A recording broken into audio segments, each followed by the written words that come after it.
Por que é que uma pessoa que inicia um processo de recuperação consegue às vezes ficar alguns meses sóbrio, né? 3 meses, 6 meses, 1 ano, e de repente, às vezes do nada, né? Que muitas vezes não é do nada, mas do nada, a pessoa recai, a pessoa volta a usar. Tem um uso pontual, aí depois desse uso pontual ela volta de novo ao foco da recuperação, ou às vezes o fato dela ter voltado a usar, se instala a compulsão de novo e ela tem extrema dificuldade de voltar ao processo novamente, fica alguns meses usando até conseguir retomar o foco da sua recuperação de novo. Por que que isso acontece? Bom, no vídeo de hoje eu vou tentar explicar isso através do conceito de reservas.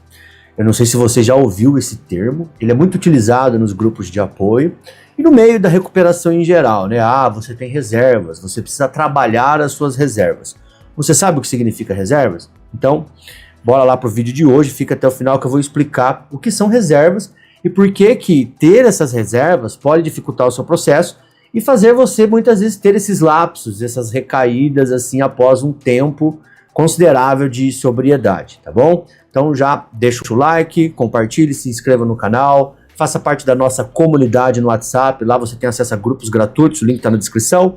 E se você tem interesse em ser assinante da nossa área de membros para ajudar o nosso trabalho e ter acesso aos nossos cursos, faça parte da Academia SOS, o link está na descrição do vídeo, ok? Bom, então o que são reservas, né? Reservas, a gente tentar simplificar a explicação, né?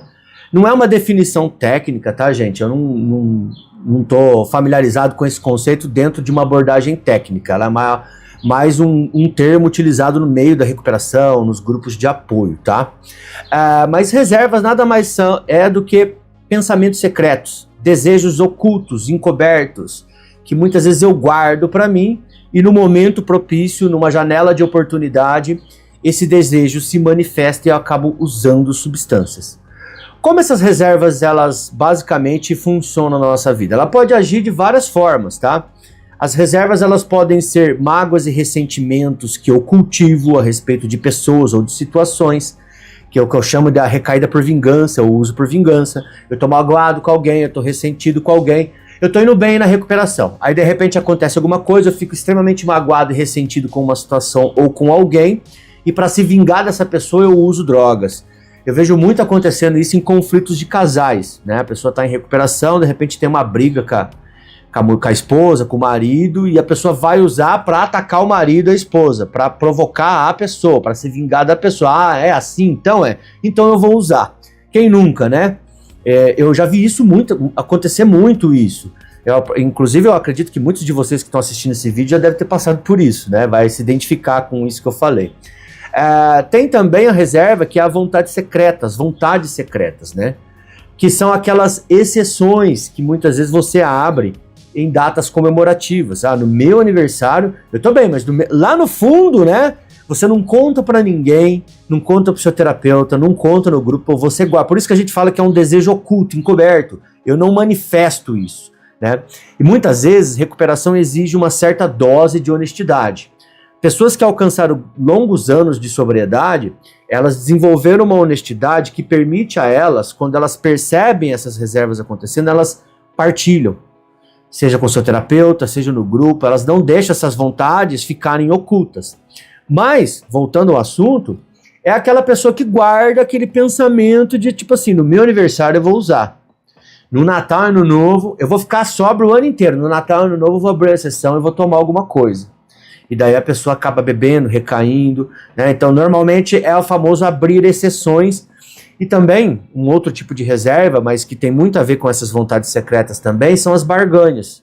Que é exatamente isso, olha, eu vou ficar sóbrio todo ano, mas no meu aniversário eu vou usar. É uma barganha, né? Tipo, eu vou ficar em abstinência, mas nessa data aqui eu vou abrir uma exceção. Então as barganhas, as vontades secretas são reservas, né?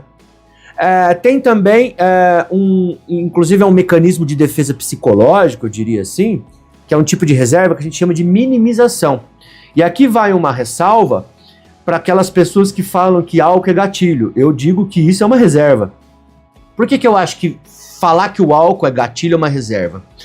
Porque quando a gente fala que o álcool é gatilho, você está minimizando o potencial do álcool de causar problemas na sua vida. A pessoa, ela sempre acredita assim, eu bebo e cheiro, mas o meu problema é com cocaína, não com álcool, é minimização. Então, quando a gente fala que o álcool é gatilho, a gente está assumindo para nós mesmos que o álcool não é recaída, ele é o gatilho. Então, se ele é o gatilho, eu posso controlar, eu posso tentar usar. Isso é uma minimização, porque eu deixo o álcool de lado nessa conta de recaída minha. Só é recaída se eu cheirar. O álcool não é recaída, o álcool é gatilho. Isso é uma espécie de tentativa inconsciente, né, de minimizar e proteger o álcool, de tirar ele dessa conta da recaída. E isso é muito perigoso. Eu vejo muita gente recaindo por causa disso, porque acredita que álcool é gatilho, não é recaída. Então, na cabeça dela, se eu beber, eu não recaí, né? E por último, a dificuldade de renúncia. A reserva também está muito relacionada à dificuldade de renúncia, que é o famoso justamente aquilo. O que é o justamente aquilo? Eu quero parar de usar, mas eu não vou renunciar justamente isso. Pô, eu gosto tanto daquele lugar, eu gosto tanto de ir naquela balada, eu gosto tanto de sair com os meus amigos que me chamam para usar, por que eu tenho que renunciar justamente isso? Então esse justamente aquilo, justamente isso, mostra que eu estou disposto a mudar uma parte, que talvez essa parte não seja tão difícil mudar, mas eu não estou disposto a mudar a parte mais difícil. Essa parte mais difícil eu não quero renunciar.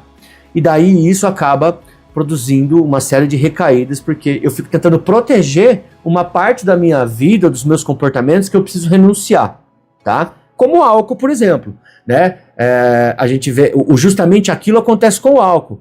Eu quero parar de cheirar cocaína, porque eu acredito que é a cocaína que está me fazendo mal.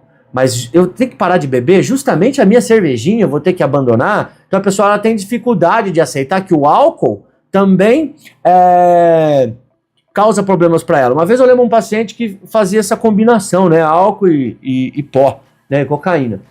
E eu fiz essa pergunta para ele, como é que você sabe separar? Você disse que você só cheira quando você bebe, né? Se você não bebe, você não cheira. E que a cocaína que está te trazendo prejuízo. Mas se você só cheira quando bebe, como que você consegue afirmar, como é que você pode afirmar que nessa equação é só a cocaína que está causando prejuízo para você, sendo que você só usa com a bebida? Como que você separa isso? Não, olha, eu bebo e cheiro, mas é só a cocaína que me faz mal. Não tem como separar. Mas na cabeça da pessoa, ela separa porque ela precisa proteger o álcool. Não, o álcool, a minha cervejinha não faz mal para mim, o que faz mal é a cocaína.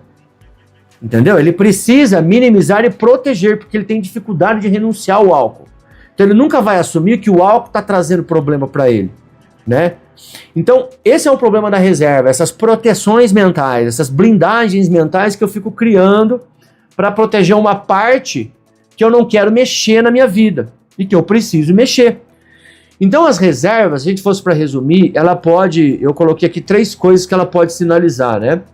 Aqui eu dei alguns exemplos de reservas, mas as reservas, elas refletem o que a gente chama, agora a parte técnica da reserva, tentando explicar de uma maneira um pouco mais técnica, a reserva ela pode ser um estado de ambivalência que você está passando. O que é o estado de ambivalência? O estado de ambivalência é a oscilação entre mudar e manter o comportamento. Todo mundo passa por isso, né? O estado de ambivalência psicológica, emocional. Quando você faz dieta, por exemplo, você vive um estado de ambivalência. Comer certo, comer só salada e coisa saudável, ou comer pizza, ou comer chocolate. Então, muitas vezes a gente acaba recaindo na dieta, não recai? Por quê? Porque a gente vive esse estado de ambivalência entre mudar o comportamento e manter o comportamento, né? E isso leva um tempo para ser trabalhado num processo terapêutico, não é do nada, tá? Mas as reservas, elas fazem parte desse desejo oculto que está voltado para o lado da ambivalência, que está relacionado ao desejo de manter o comportamento de usar.